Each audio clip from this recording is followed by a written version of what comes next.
Il y a à peine quelques années, cela aurait semblé relever de la fiction, l'idée que l'armée américaine puisse envahir, occuper et annexer l'île du Groenland, un territoire peu peuplé et semi-autonome au sein du Royaume du Danemark, allié de longue date des États-Unis. Mais aujourd'hui, après les opérations américaines au Venezuela, pour capturer Nicolas Maduro, cela ne semble plus si improbable, n'est-ce pas? Washington fait étalage de sa puissance dans l'hémisphère occidental.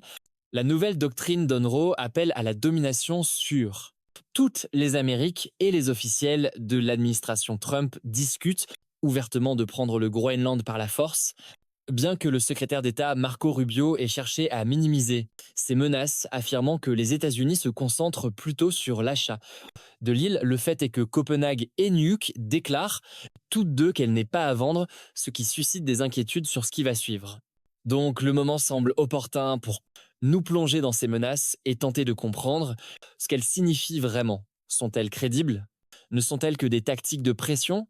Ou constituaient-elles le prélude à une autre démonstration frappante de la puissance militaire américaine, mais cette fois dirigée contre un allié membre d'un traité?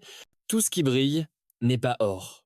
Lisez certains des articles sur le Groenland et l'on peut avoir l'impression de glisser dans un univers parallèle, un univers dans lequel les États-Unis sont moins une superpuissance qu'un super prédateur. Écoutez simplement ceci, extrait du Wall Street Journal. Trump et son équipe ont refusé d'exclure le recours à la force pour s'emparer du Groenland. La porte-parole de la Maison-Blanche, Caroline Leavitt, a déclaré mardi sur la question que, bien sûr, l'utilisation de l'armée américaine est toujours une option à la disposition du commandant en chef. Ce n'est pas une déclaration qu'une personne raisonnable il y a seulement quelques années se serait jamais attendue à lire. Elle ne se serait pas non plus attendue à entendre que cette menace de recours à la force était potentiellement utilisée pour faire pression sur Nuuk et Copenhague afin qu'ils vendent le territoire à Washington. Surtout après que le Premier ministre démocratiquement élu du Groenland, Jens Friedrich Nielsen, a récemment déclaré que sa nation de 57 000 habitants n'est pas à vendre. D'où la panique en coulisses dans les capitales européennes. Cette rhétorique est si étrange et alarmante, selon le raisonnement, qu'elle doit être sérieuse. Trump doit vraiment envisager d'annexer une partie du royaume. Du Danemark, un allié de longue date. Maintenant, vu comment 2026 s'est déroulé jusqu'à présent, ce serait une analyse imprudente que d'exclure une prise de contrôle militaire. La capture de Maduro, si ce n'est autre chose, a montré non. Seulement toute l'étendue de la puissance militaire américaine, mais aussi la volonté de l'administration de l'utiliser. Comme le conseiller clé de Trump, Stephen Miller, l'a récemment déclaré à CNN dans le contexte d'une possible attaque américaine contre le Groenland, nous vivons dans un monde, dans le monde réel, qui est gouverné par la force, qui est gouverné par la contrainte, par le pouvoir. Ce sont les lois des reins du monde depuis la nuit des temps, fin de citation. Ce n'est pas particulièrement ce que vous voulez entendre si vous êtes un soldat danois chargé de protéger la capitale groenlandaise de Nuuk contre une prise de contrôle étrangère. Pourtant, malgré tous les signes avant-coureurs, quelque chose pourrait se profiler. Nous allons nous aventurer prudemment à émettre ce qui pourrait être une opinion peu conventionnelle. L'annexion forcée du Groenland par les États-Unis reste hautement improbable. Non pas parce que Trump n'essaiera pas de l'obtenir, toutes ces actions suggèrent que Nuuk et Copenhague seront bientôt au centre d'une campagne de pression et d'une possible coercition économique, mais parce qu'il existe de bonnes raisons de penser qu'une action militaire n'en vaudrait tout simplement pas la peine. Et oui, vous pouvez tout à fait vous sentir libre de découper cela et de me le ressortir si dans quelques semaines la Delta Force a capturé le gouvernement du Groenland. Nous sommes des analystes, pas des diseurs de bonne aventure. Tout ce que nous pouvons faire, c'est peser les informations disponibles et formuler ce que nous espérons être des évaluations éclairées. Et notre première évaluation, la plus évidente, est que ce n'est pas la menace de contre-attaque qui rend une action militaire improbable. Si les États-Unis devaient pénétrer massivement au Groenland, les chances que les soldats danois les repoussent sont à peu près égales aux chances que quelque chose vienne de Mars, soit au moins d'1 million contre 1, avec seulement 57 000 personnes appelant le Groenland leur foyer, la plupart d'entre elles regroupées dans des colonies sur la côte sud-ouest. Les forces américaines devraient sécuriser seulement une poignée de bâtiments pour déclarer mission accomplie.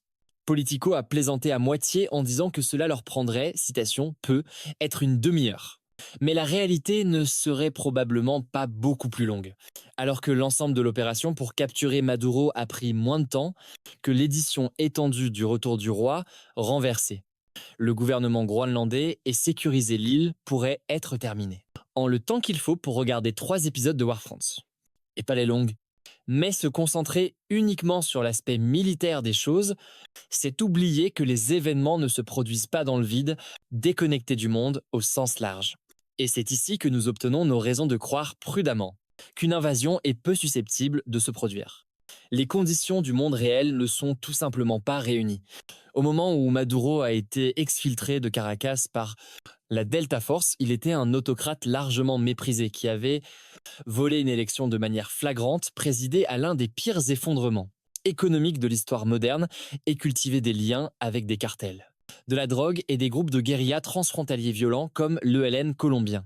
Bien que la légalité de l'enlèvement sur le sol vénézuélien fût douteuse, très peu aux États-Unis ou à l'étranger étaient prêts à verser des larmes sur sa chute. À tort ou à raison, cela a rendu l'opération facile à vendre au public. Au risque d'énoncer une évidence, rien de tout cela ne s'applique au Groenland. Le Premier ministre Nielsen a remporté une élection démocratique libre et équitable l'année dernière. Rien ne suggère que son gouvernement envoie de la drogue aux États-Unis se livrent à des actes illégaux généralisés ou soutient tacitement un réseau de gangs qui répand la terreur dans les villes américaines. C'est le putain de Groenland. Nous mentionnons ceci parce que c'est exactement le genre de considération. Clé dont personne ne semble parler. Sans parler de l'étranger, comment vendez-vous à votre propre coalition la capture ou le meurtre d'un jeune dirigeant démocratiquement élu, qui n'a fait aucun mal à votre nation? Parce que c'est ce qu'impliquerait nécessairement une opération pour prendre le Groenland par la force. L'arrestation ou la liquidation non seulement de Nielsen, mais d'autres. Groenlandais de haut rang qui sont fermement opposés à l'annexion américaine. L'une des 2 députés représentant le Groenland au Parlement, danois Aja Kemnitz, a déclaré que, citation, c'est complètement irrespectueux de la part des États-Unis de ne pas exclure l'annexion de notre pays. Et les sondages montrent que la grande majorité du public s'oppose également à rejoindre les États-Unis. Un sondage de l'année dernière a placé les chiffres à 85%. Contre, avec seulement 6% en faveur, on ne peut pas prendre de force le contrôle d'une population qui s'y oppose sans au moins emprisonner ou expulser les dirigeants de leur patrie. Et nous voulons que vous réfléchissiez sérieusement à cela, non.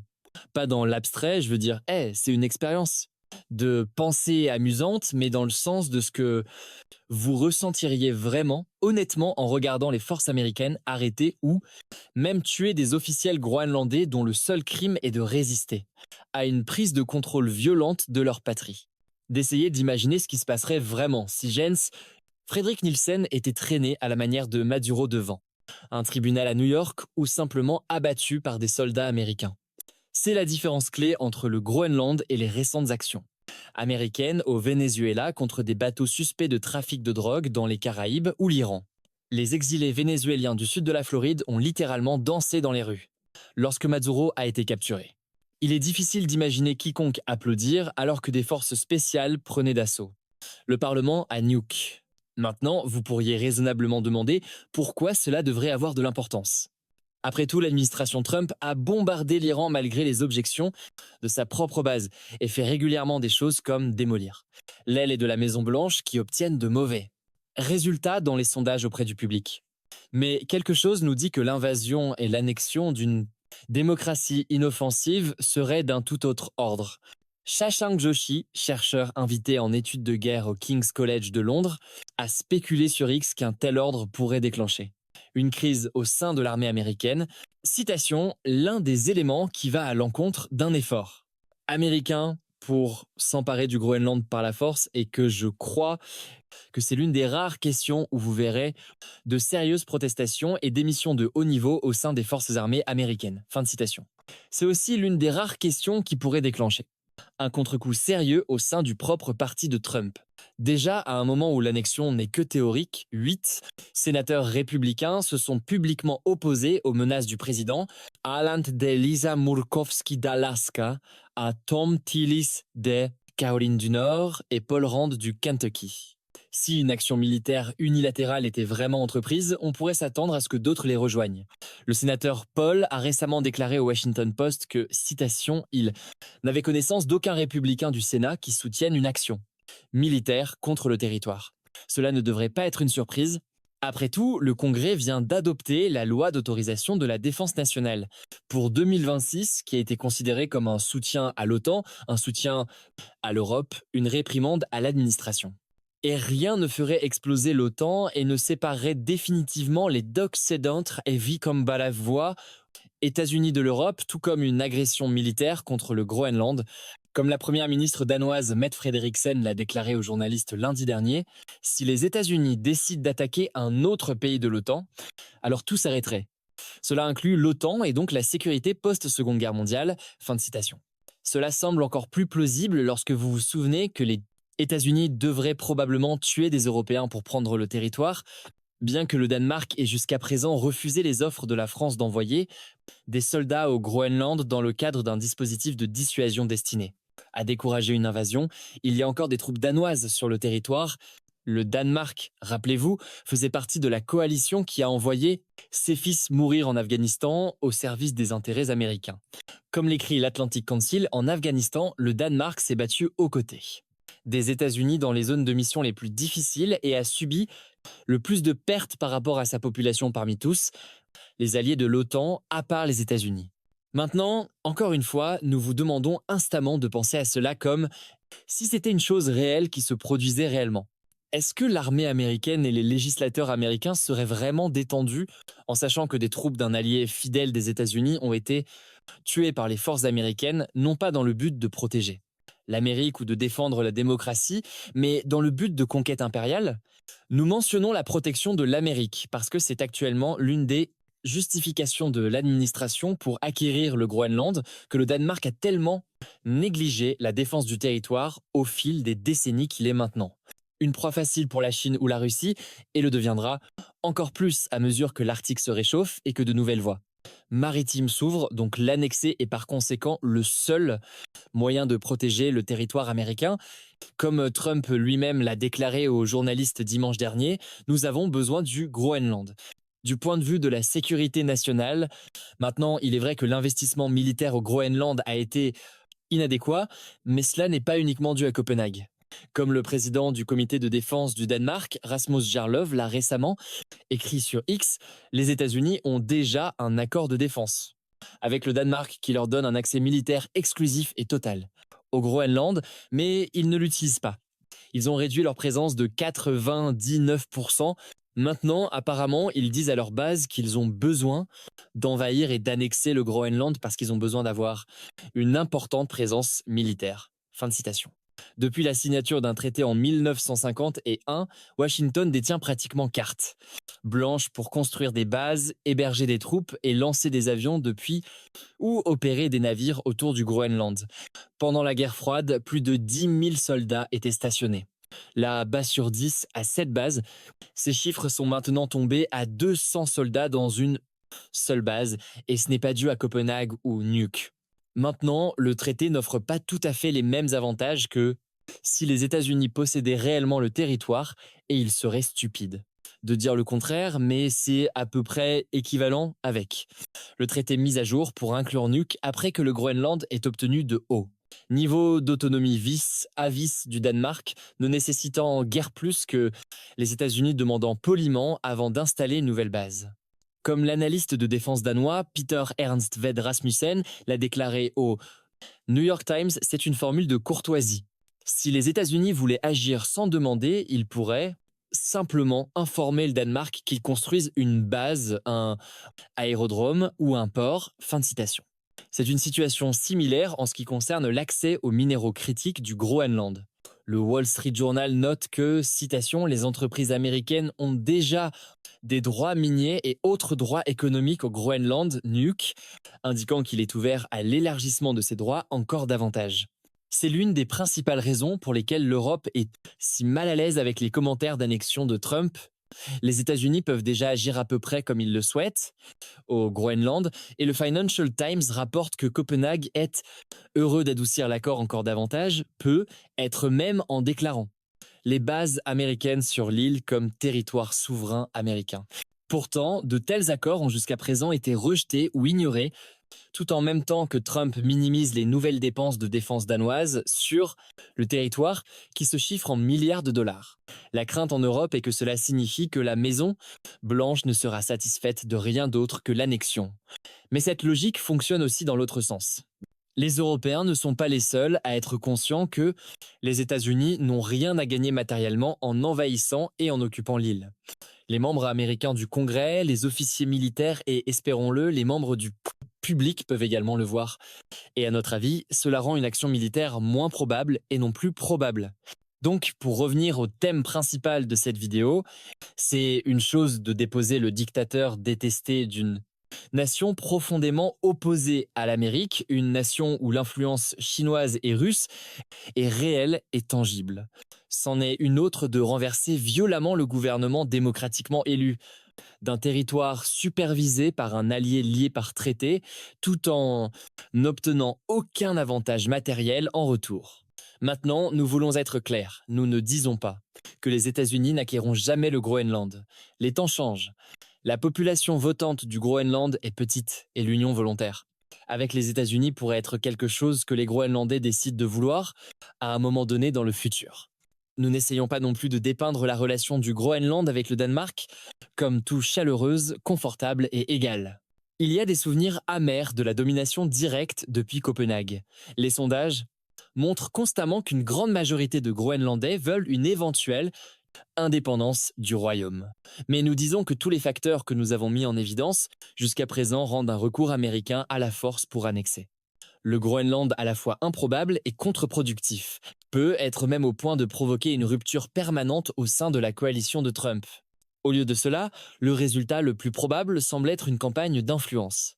Continue pour tenter d'amener les Groenlandais à embrasser l'Amérique de leur propre gré. Une campagne qui pourrait être couplée à une campagne de pression ou de coercition contre le Danemark. Pourtant, même ici, le résultat est loin d'être certain. Sur les réseaux sociaux comme X, il est courant de voir des analyses superficielles circuler sur la façon dont l'Amérique pourrait simplement offrir à chaque Groenlandais, disons 5 millions de dollars chacun pour rejoindre les États-Unis, puis s'asseoir avec suffisance alors qu'ils accourent tous vers l'oncle Sam. Mais les sondages montrent constamment que bien qu'il y ait des Groenlandais de haut niveau qui apprécient l'idée d'un tel accord, majorité ne veut pas devenir américaine. Selon The Economist, bien que la plupart des Groenlandais favorisent l'indépendance et que les abus des anciennes administrations coloniales danoises restent une question sensible, ils ne veulent pas non plus devenir américains. Les mentalités peuvent changer, bien sûr, mais le Premier ministre Nielsen a noté à de nombreuses reprises que la rhétorique d'acheter les îles ou de soudoyer les insulaires est irrespectueuse, s'entend le même. Colonialisme qui a retourné tant de Groenlandais contre le Danemark. Aussi difficile que cela puisse être pour certains au sommet de l'administration américaine de le croire, mais l'argent n'est vraiment pas tout. Cette vidéo est réalisée avant la rencontre de Marco Rubio avec les dirigeants danois et groenlandais. Il est possible qu'il y ait une percée. Peut être que l'administration prendra une sortie honorable, qui permettra à Trump de revendiquer une victoire. Peut être que tout le monde sera distrait par l'effondrement du régime iranien et le Groenland s'effacera à nouveau en arrière-plan. Peut être que les États-Unis feront même une offre spectaculaire aux habitants du Groenland qui modifiera l'aiguille sur l'envie de rejoindre l'Amérique. Ou peut être que la question continuera de s'intensifier, se transformant en la plus grande crise de l'histoire de l'OTAN. Bon sang, peut être même que nous aurons largement tort et que la vue d'hélicoptères américains survolant nuque au son de coups de feu et d'explosions illuminant le ciel sera bientôt diffusée dans le monde entier. Pour l'instant, cependant, avec les informations dont nous disposons, nous mettrons en garde les gens contre une panique excessive. Ne sous-estimez jamais le pouvoir du récit. La capacité pour le citoyen ordinaire dans la rue 2, se dire qu'il est du côté des gentils. Lorsqu'on renverse un despote comme Maduro ou qu'on bombarde un régime théocratique fou comme l'Iran, c'est facile. Mais après avoir envahi et occupé une île pacifique, capturé ou tué ses dirigeants et probablement tué des soldats européens essayant de défendre cette démocratie, le public américain pourrait se sentir comme s'il était dans ce vieux sketch nazi de Mitchell et Webb qui est devenu un mème, se demandant « Sommes-nous les méchants ?» Franchement, nous pensons que non. Malgré toute la rhétorique du droit du plus fort de Stephen Miller ou les divagations enthousiastes des guerriers en fauteuil sur X, notre instinct nous dit qu'il y a encore une large majorité aux États-Unis qui hésiterait à voir son gouvernement faire quelque chose d'aussi flagrant et cruel. Peut-être sommes-nous naïfs, peut être que la leçon de 2026 jusqu'à présent est que la loi de la jungle est tout ce que les Américains ordinaires dans les restaurants du Midwest ne demandent qu'à faire à Jens Friedrich. Nilsson ce que Trump a fait à Maduro. Mais nous pensons, nous espérons que c'est une lecture incorrecte de l'ambiance générale, que des types comme Miller et Trump recevraient un choc. Désagréable s'ils tentaient vraiment le coup. Seul le temps dira si nos instincts sont justes ou si cette année va être plus terrifiante que nous ne le réalisions même. Merci d'avoir regardé.